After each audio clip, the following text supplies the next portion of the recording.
ओम जय श्री हरि विष्णु।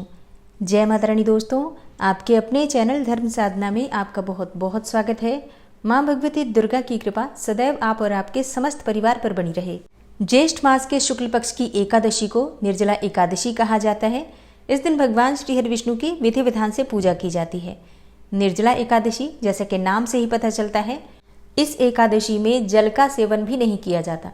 जैसे कि बाकी एकादशी हैं उनमें आप फलाहार कर सकते हैं, जल पी सकते हैं, लेकिन निर्जला एकादशी में अन्न, जल और फल सभी चीज़ों का त्याग करके पूरी तरह से निर्जला रहकर यह व्रत किया जाता है। और इसलिए वर्ष भर में जितनी भी एकादशी हैं उन सब में इस एकादशी को श्रेष्ठ भी माना जाता है और सबसे कठिन भी माना जाता है, क्योंकि ज्येष्ठ मास में तपती गर्मी होती है और इस गर्मी में निर्जल रहकर ये व्रत करना एक तपस्या के समान माना जाता है। तो इसका फल भी बहुत अधिक होता है। ऐसा कहा जाता है कि अगर आप पूरे वर्ष में किसी भी एकादशी का व्रत नहीं करते हैं और मात्र निर्जला एकादशी का व्रत करते हैं, निर्जल रहकर इस एकादशी का व्रत अगर आप कर लेते हैं तो आपको वर्ष भर की एकादशी का संपूर्ण फल प्राप्त हो जाता है। तो निर्जला एकादशी के नियम कठोर हैं, इसलिए इसका फल भी बहुत अधिक है। तो अगर आप निर्जला एकादशी का व्रत निर्जल रहकर कर पाते हैं, बिना जल के कर पाते हैं, तब तो अत्यंत ही श्रेष्ठ है।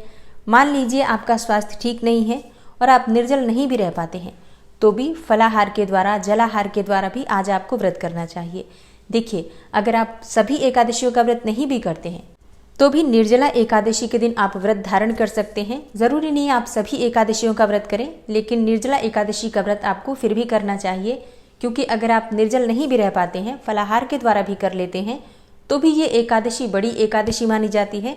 और इस दिन किए गए पूजा पाठ, व्रत इत्यादि का फल बहुत अधिक प्राप्त होता है। दान का फल बहुत अधिक प्राप्त होता है। भगवान श्री हरि विष्णु के नाम जप का फल बहुत अधिक प्राप्त होता है। इस दिन भगवान श्री हरि विष्णु के किसी भी मंत्र का, किसी भी स्तोत्र का अगर आप पाठ करते हैं तो इसका भी फल आपको कई गुना होकर प्राप्त होता है।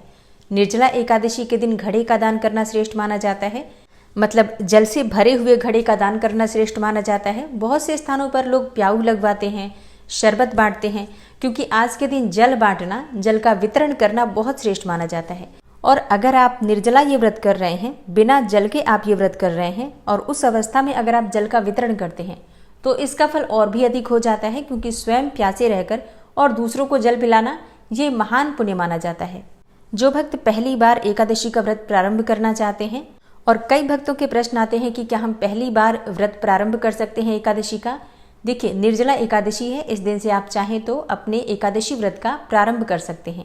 अब बात करें कि निर्जला एकादशी व्रत कब है, तो देखिए, एकादशी तिथि प्रारंभ हो रही है 17 जून को सुबह 4:43 पर और समाप्त होगी 18 जून को सुबह 6:24 पर।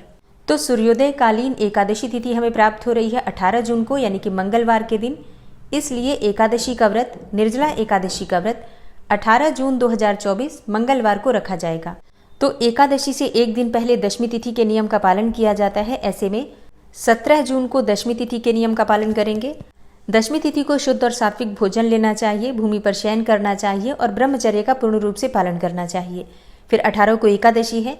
18 को ब्रह्म मुहूर्त में आपको उठना है। उठकर नित्य कर्मों से निवृत्त होकर स्नान करके भगवान सूर्यदेव को जल देने के बाद अपने घर के मंदिर में भगवान श्री हरि विष्णु के सामने शुद्ध घी का दीपक जलाकर अपने व्रत का संकल्प ले लीजिए। फिर विधि विधान से भगवान श्री हरि विष्णु की पूजा कर लीजिए। एकादशी के दिन आपको व्रत धारण करना है। फिर द्वादशी के दिन आपको अपने व्रत का पारण करना है। और द्वादशी तिथि प्रारंभ होगी 18 जून को सुबह 6:25 पर और समाप्त होगी 19 जून को सुबह 7:28 पर। 19 जून को सूर्योदय काल का समय रहेगा सुबह 5:24 पर और द्वादशी तिथि 7:28 पर समाप्त हो जाएगी। तो सूर्योदय काल के बाद, यानी कि 5:24 से 7:28 के बीच में आपको अपना व्रत खोल लेना है, व्रत का पारण कर लेना है, क्योंकि द्वादशी तिथि समाप्त होने के बाद एकादशी व्रत का पारण करना पाप के समान माना गया है। इसलिए अपने व्रत का पारण सही समय पर कर लीजिए। निर्जला एकादशी व्रत से जुड़े हुए कोई भी अगर आपके प्रश्न हो तो कमेंट बॉक्स में आप लोग लिख सकते हैं। इसके अलावा जो भी निर्जला एकादशी व्रत से संबंधित जानकारी है उसके लिए आने वाली वीडियो जरूर देखिए। मिलती हूँ मैं आपसे अगली वीडियो में, तब तक के लिए जय श्री राधे।